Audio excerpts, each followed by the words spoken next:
This is being marketed as toxic lesbian vampires. The plan for today is to explore Newcastle. Hi everyone and welcome to a new reading and travel vlog. It is currently Sunday. We have just checked into our hotel room in York where we're going to be staying for the next couple of nights before we head on to Newcastle for my partner's birthday. My partner actually used to live in Newcastle. I've never been before, so I'm very excited to visit a new city, especially a city in the UK. Both of us have been to York before, but not together, so very excited to be here. We are going out for dinner in a couple of minutes because it's quite late in the evening. Our train was a little bit delayed on the way up here, which isn't the end of the world, but I wanted to kick off this vlog because I know if I don't start it now, I am probably gonna forget. In terms of reading updates, I am currently reading Bury Our Bones in the Midnight Soil by V. Schwab. I'm reading this on my Kindle because I got an ARC through NetGalley, but I do have a special edition back home, which I might show in the vlog if I remember when I get back. Obviously I didn't want to bring that with me because it's a really nice edition and I didn't want it to get messed up on the train journey. I'm only about 10% of the way through, but already I'm getting a really good feeling about this. All I knew about it before I picked it up was that it's lesbian vampires. That was literally all I knew, and also that it's written by V. Schwab, who is an author that I've enjoyed in the past. But basically we're following these three women across different time periods. So the one woman, Maria I think is her name, is in like the 1500s or 1600s. Then we've been introduced to two other characters in 2019. In terms of the setup and introducing the characters, I think the characters are really interesting and I'm excited to see how it develops. So hopefully I will bring you another reading update once I read a little more. I didn't read anything of Bury Our Bones in the Midnight Soil on the train journey up because I was listening to my audiobook, but I have about 4 hours left of that, so I should finish it at some point on the journey home maybe. It took us, I think, about 4 hours to get here, and then it's about an hour on the train from York to Newcastle. Then I think it's about 4.5, 5 hours to get back home. I don't know. Like, all I know is that we've been travelling for most of the afternoon. I'm quite tired and also hungry. We're about to head out for some dinner and then, yeah, I'm going to bring you along with me. Hopefully we're going to visit some bookshops tomorrow. Hopefully most of the bookshops that we want to visit are going to be open on a Monday. That's enough rambling for now. I will hopefully check in with you at some point in this vlog. I don't know how much I'm going to be chatting to the camera because obviously it's my partner's birthday and I want to be spending time with him. But yeah, I thought I would at least introduce this vlog and then I will catch up with you once I have something else to say. Don't wanna call you later. You're tearing my heart up like it's paper, and somehow you turn to a stranger. We used to work, now I'm trying to make sure that we're both on the same page. I don't want it to complicate.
We popped back to the hotel for a quick break and I thought I would show you the one book that I bought in town today. This is Emberclaw, the sequel to Dragonfall, which is a book that I read a few years ago and really enjoyed.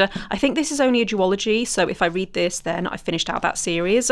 Also, I love how in the beginning it has, first of all, a map, and it also has a quick summary of the events of the previous book, because it has been a couple of years since I read that. Didn't see anything else that I really wanted to buy, but I thought getting a sequel would be a good way to treat myself to something, but something that I'm hopefully going to get around to very quickly. I have a vlog idea where I may end up reading this. You're out there riding away, but is there room on the wave? No one a second thought, babe, I'll stay in mine. I'm all the give, you're the take. There ain't no fixing the break. Nothing left I could say. Ha.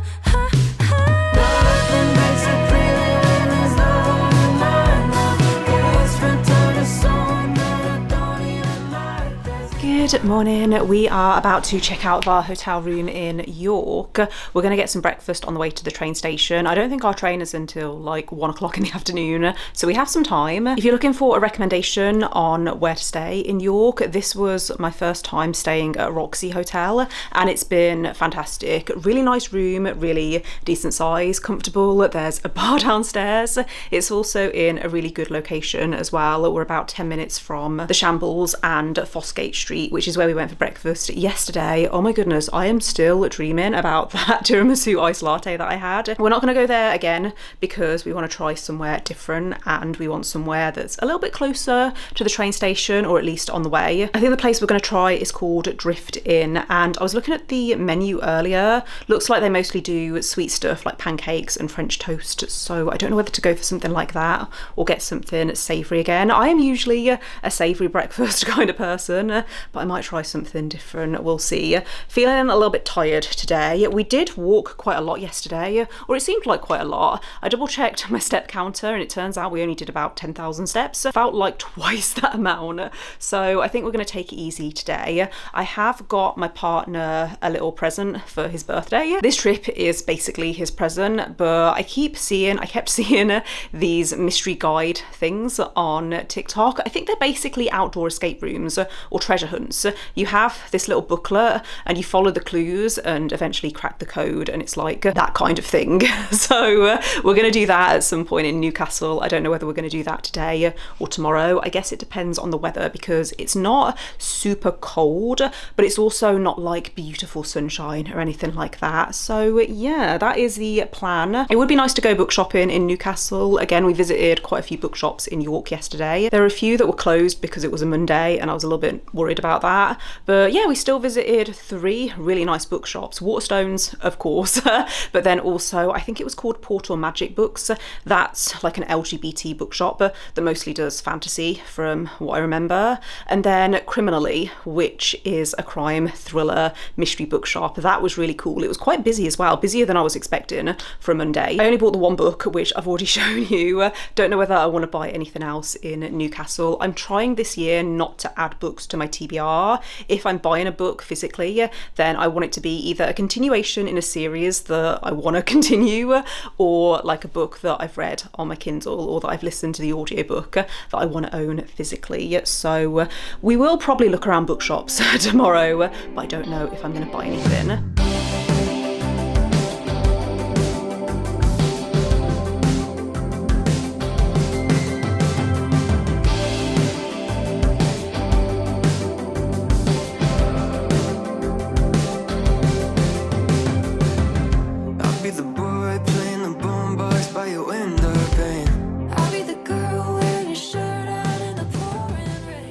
We have arrived in Newcastle a little bit later than planned because our train was slightly delayed by about half hour, but it did mean that by the time we got to our hotel, our room was ready, so we were able to check in straight away. I think we're now going to go shopping. I found out there's a Blackwell's in Newcastle, which I didn't realise, so we're going to head there, I think, first, and then Waterstones isn't too far from there, so we're going to do that this afternoon. And then we were talking about going to the cinema this evening, but I don't think the times align with when when we want to eat. So I don't know what we're going to be doing after we've gone book shopping, but I will, I'm sure, let you know, and I'll show you through the vlog footage. Don't need to play again.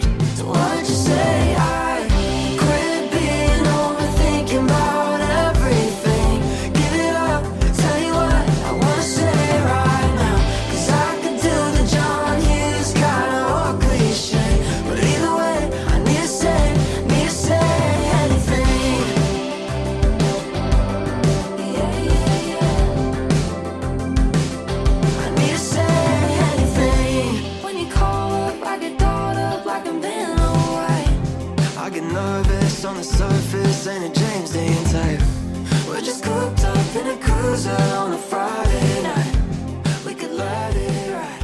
Why'd you say I thought I would bring you a quick reading update because I have been slowly chipping away at Bury Our Bones in the Midnight Soil. I'm now about a third of the way through, and this has been very character focused so far. Depending on how you feel about the main character is going to determine whether you find it slow and boring or slow and interesting. I'm finding it slow and interesting. I think this main character is much more complex than I'm going to be able to explain, spoiler free, in a vlog, but basically we're following Maria in the 1500s in Spain. She's married off very early in the book, and her husband only sees her as his wife and a baby making machine, which she doesn't want. She's the kind of character that you want to root for because you empathise with her, or at least I empathise with her. However, is a lot more complicated than I'm able to explain. I think she is a very complex character and she is not necessarily predictable. That's all I'm going to say.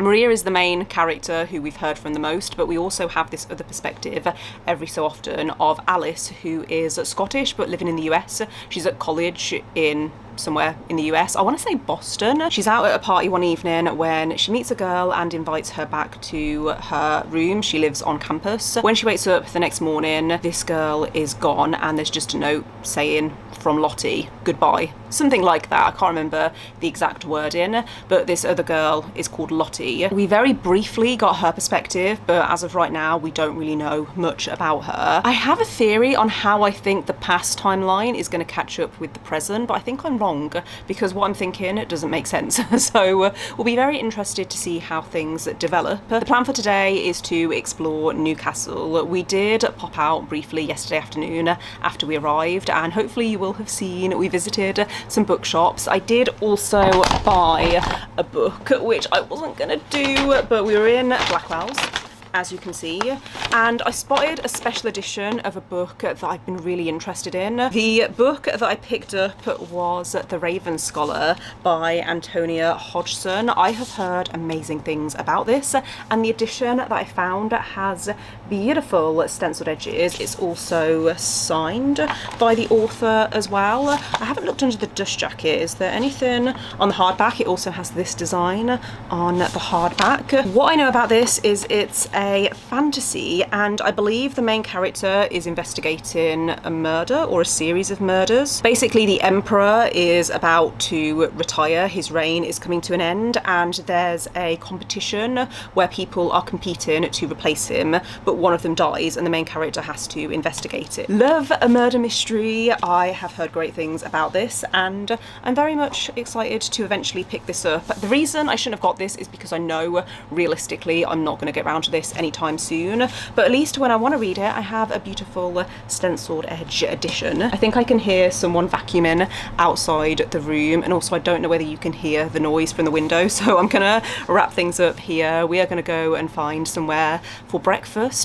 The place we went to for breakfast yesterday, oh my goodness, amazing. I didn't think anything was going to top the breakfast we had the day before, but it was so good. So hopefully we can find somewhere just as nice this morning. But your parents came in the cul-de-sac, leaned back in a leather-clad seat, pack of spirits in your party bag. Suburban summer 17 was a roller coaster ride, a manic pixie dream girl right beside me, and she said she liked me, but I bet it was a right thing lining up at the wrong time. And I think maybe if I'd held on tight, she'd still be sitting by my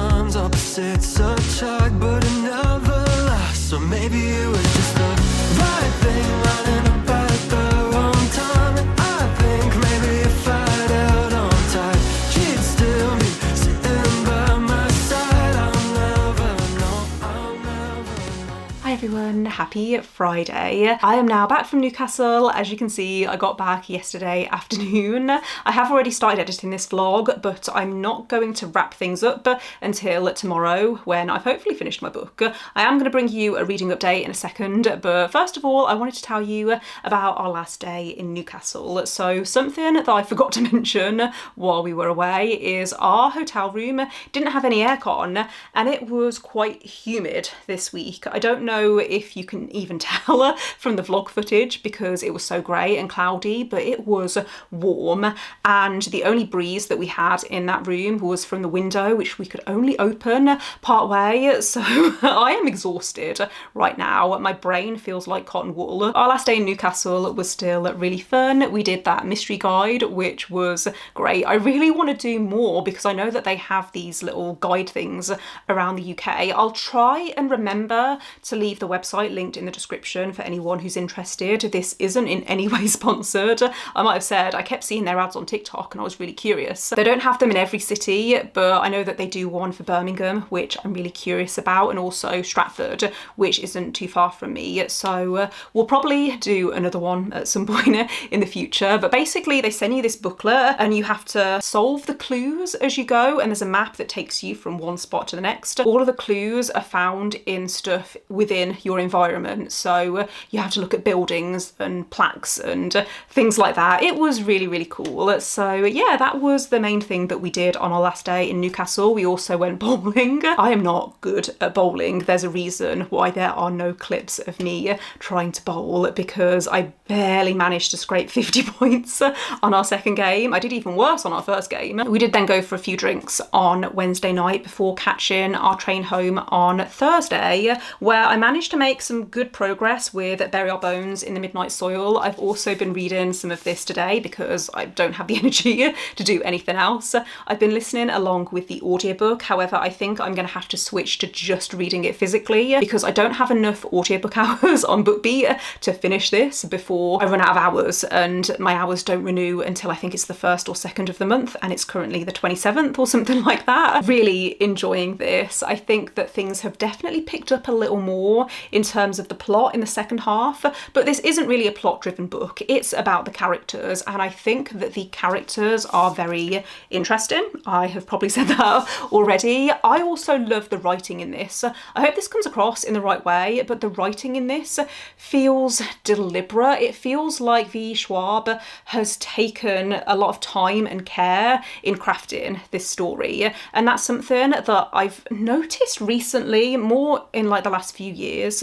There's some books that I've been picking up where it's felt like the book has been rushed because maybe the author is working to a deadline, and I'm not finding that with this. The writing is very lyrical, but it flows really well. I think it's a really interesting take on vampires as well. It doesn't go super in depth into vampire lore and culture, but it's there. You're seeing multiple different time periods, and you're seeing how vampire morality is different to human morality and how vampires view humans. It's just so interesting the way that it's all put together. All I want to do this evening is settle down and read. So yeah, hopefully I will check in with you tomorrow when I will hopefully have finished this book. This is the Fairy Loot special edition, by the way, that came in the adult box this month, and I just think it is stunning. I love the edges, and also it has foiling on the end paper art and also under the dust jacket, if I can show you. I think it's just a beautiful edition. I'm not against the like the standard edition, which has that kind of colour palette, but I think this colour palette just feels a bit more muted and gothic. I think it better fits the story, in my opinion. So I finished reading Bury Our Bones in the Midnight Soil last night, and I loved this. I'm giving it 5 stars. It's one of my favourite books of the year so far. This is being marketed as toxic lesbian vampires, and I think if you hit hear that and are immediately intrigued, if you like slower paced books that are more character driven, if you like beautiful, lyrical, poetic writing, then this is going to be for you. I keep thinking about this book. I mean, I only finished it last night, but I feel like I'm going to be thinking about this book for many, many months, if not years. I mean, that's a bit dramatic, but I think it's going to be one of my favourite books of the year. I understand why people are comparing this to The Invisible Life of Addie LaRue. I think out of all of V. Schwab's books, that is the closest comparison. However, I don't think that if you loved Addie LaRue, then you're necessarily going to love this book, because the characters are very different. I actually preferred this to Addie LaRue. I gave Addie LaRue like a 3.5 to 4 stars because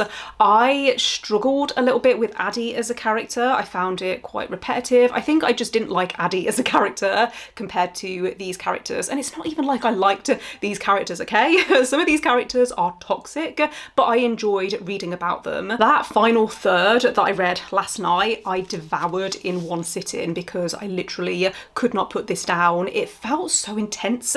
There were these really great moments that, yeah, just felt so intense, and it really captivated me. So that's why I'm giving it 5 stars. And I'm going to wrap up this vlog here because it is really warm once again today.